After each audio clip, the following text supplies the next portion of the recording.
आज आम बनवा अधिक रु अधिक सुआदिया तरकारी जोटा कि आपण मैंने सारू न खाइला लोक भी सारू मागी मागी खाइबे। एटा सबुदिन पूरा फेवरेट हो तरकारी। तो निहाती वीडियोटा फास्ट रु लास्ट पर्यंत देखिए निहाती आपण मान पाखे अनुरोध रहिला। तो चलतु आज मजेदार रेसिपी आम स्टार्ट करनवा। तो सबुठ प्रथमे मुझे 5टा ये मु सारू नहीं जाइए। सारूटा को मुझे सिझेकी ऐड करुँची फ्रेंड्स। आपण मैंने भी सिझेकी ऐड करेंगे। यार टेस्ट आउ टेक्सचरटा बहुत ही बढ़िया आसो। तो से कंचा सारू टोटाली ऐड करेंगे सिझेकी ही ऐड करेंगे। तो देखूँ मुझे सारूटा को चोपा छड़े देती। चलतु या पीसेस गुड़ाक काटी नवा। तो आपण मानक जो पीस दरकार सेमिति एठी काटी पारिबे। मु किंतु एठी मीडियम साइज रो पीसेस गुड़ाक कर सारी। तो देखि पारथुबे एमिति करके सब पीस गुड़ाक काटी नवा। मुझे रखी किसी सोयाबीन बड़ी जोटा कि मु गरम पानी रे भिजेकी रखी।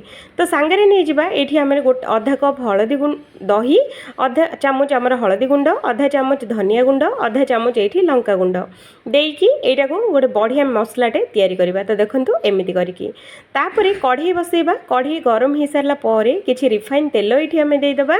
सांगरे दबा जीरा जीरा ये हाफ टी स्पून देदेबा। किसी गोटा गरम मसला आउ किसी कंचा लंका सांगरे देदेबा। किसी कटा होता पियाज पियाज को पूरा चॉप करके काटिकी नेबे फ्रेंड्स। तो ये सब गुड़ा को गोल्डन कलर आसला पर्यंत पियाजटा को आम भाजवा। पियाज गोल्डन कलर हो सारापर ये आम देदेबा गोटे टीस्पून आमर अदा आउ रसुणर पेस्ट जोटा कि ये तरकारी रे बहुत ही खास अच्छी। तो निहाती पकेबे। सांगरे देदेबा आम ये किसी भृसुंगा पत्र टेस्ट आउ बास्नाटा बहुत ही बढ़िया आसे। तो टिकेना को भाजी हो सारापर ये आम देदेबा किसी कटा होता टमाटो। मुझे नहीं मीडियम साइज रो 2टी टमाटो आपण मान हिसाब से आपण मैंने नहीं पारे।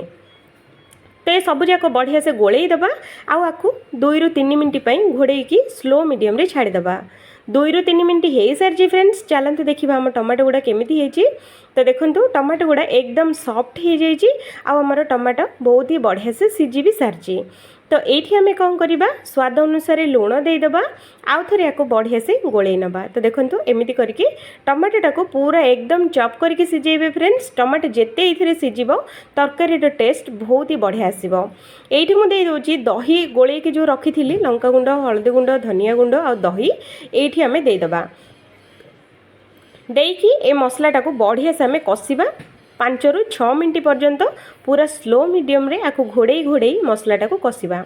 तो देखो 5 ରୁ 6 मिनट हो सारी। आ मसलाटा एकदम तेल छाड़ी सारी। आ मसलाटा पूरा परफेक्ट होगी कषि हो जाइए। तो देखिपे एमती करके कषि नेबे। तो ये आम देदेबा किसी आहरी अधिक टेस्ट आसापी किसी कस्तूरी मेथी हाथ में टिकेना को रगुड़ी ये आम देदेबा। जो कि कस्तूरी मेथीर पूरा असल फ्लेवर कस्तूरी मेथी रगुड़ी देले ही आसब। तापर किसी गोलई सारापर ये मुझे दूसरी सोयाबीन बड़ी जोटा कि बढ़िया से चिपुड़ी ये ऐड करुँची। बढ़िया से गोलई दबा। गोलई की घोड़े की 2 ରୁ 3 मिनट पर पूरा स्लो मीडियम रे आको सिझेबा। तो देखो फ्रेंड्स 2 ରୁ 3 मिनट पर आमर जो सोयाबीन बड़ी बढ़िया से सिझी भी सारी आ बढ़िया से आमर फ्राए भी हो सारी। तो देखिले ना एमती करके निहाती थरे बनातु। तापर ये आम देदेबा आम सारू जो सिझेकी रखी थे। तो सारू गुड़ा ये आम देदेबा। देकी आउ थे गोटे 2 ରୁ 3 सेकेंड पर्यंत ए सारू आ सोयाबीन बड़ी मिसेकी कषा। तो फ्रेंड्स एबे पर्यंत वीडियो को लाइक चैनल को सब्सक्राइब न करथिले एबे ही कर दियंतु कारण पर आपण माने भूली जिवे। तो ये मु 2 ରୁ 3 मिनट पूरा बढ़िया से कषि सारा पर ये मुझे देछि अल्प टिके नाकु पानी अधारे अधा कप गोटे कप रे अधा कप पानी मुझे देछि। आको बढ़िया से गोलई देछि। या घोड़े दबा सिझिया दबा 2 ରୁ 3 सेकेंड पर्यंत। तो देखो फ्रेंड्स बढ़िया से आमर सिझी गलानी। तो देखिपे तो आमर तरकारी एकदम रेडी हो जाए। तो एमती करके निहाती थरे बनातु। भात रुटी केतेबेले अधिक खाईदेवे आपण मैंने भी जानीपारे। तो मुझे दे दूसरी किसी गरम मसला आ लास्ट रे देदेबा ये धनिया पत्र बास्ना बहुत ही बढ़िया आसे। तो निहाती दिंतु स्किप टोटाल करंतुनी। तो धनिया पत्र गरम मसला दे सारापर आउ थे टिकेना को बढ़िया से आम गोलई नवा। तो देखिले ना पूरा हमर सारू आ सोयाबीन बड़ीर एकदम जुकुजुकिया तरकारी एकदम रेडी हो जाइए। भल लगिले निहाती थरे बनातु। आउ थे देखा आ गोटे फ्रेश आ गोटे नुआ वीडियो।